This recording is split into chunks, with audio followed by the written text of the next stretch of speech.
is being said that it came from somebody who Supriya Shrinate doesn't know who it is, that many people have access to her account. How come all women of India Alliance seem to be giving their Twitter and social media access to other people? Does this explanation actually wash down with the defense that's come up?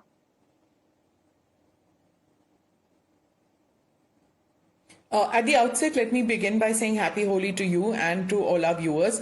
As you rightly said that, it should have been a day of joyfulness, but we are discussing something so gross as this vulgar comment and the picture that you're putting out here.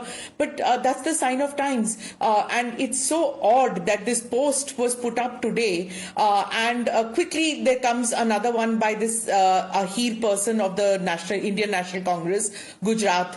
Then comes where he called Kangana, and excuse me for saying this on air, he called her a prostitute. And then soon enough, Supriya deletes it. And he who had used that fig leaf says that somebody tweeted on his behalf. Exactly what Supriya said. And then there was Mrinal Pandey. I'm sorry I'm naming her. She's somebody you and I, when we joined journalism, we were told that she's an icon. She's one of the senior most journalists of our times. But I'm done with not naming people anymore. Today, I just can't take it anymore. She's named you before, and that's why I took up cudgels then and I take up cudgels now, that this kind of vulgar and indecent comment coming from a journalist hurts me all the more.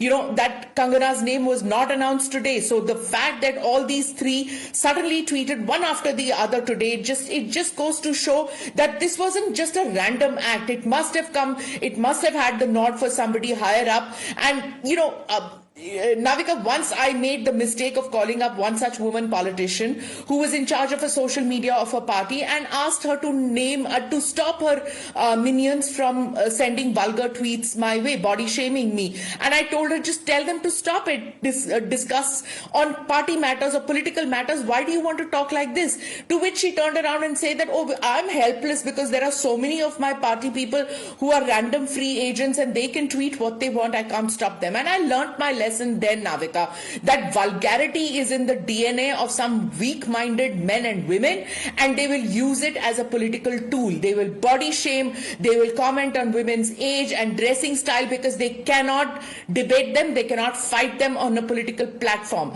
And why do they have the freedom to do this? Because their leadership encourages them. It doesn't just stop them. It doesn't just give a nod of disapproval. It encourages and rewards them. Why do I say this? Because you heard that during the Nyaya Yatra when Rahul Gandhi turned around and said Aishwarya Rai naach rahi thi. Unko naachta dikhate hain, naach rahi thi. When on naach, it's the tonality, that also matters. And if firstly factually incorrect, Aishwarya Rai was not at Ayodhya. She was not at the Ram Temple Pran Pratishthan, but he repeated it. And then he repeated it once, twice, thrice.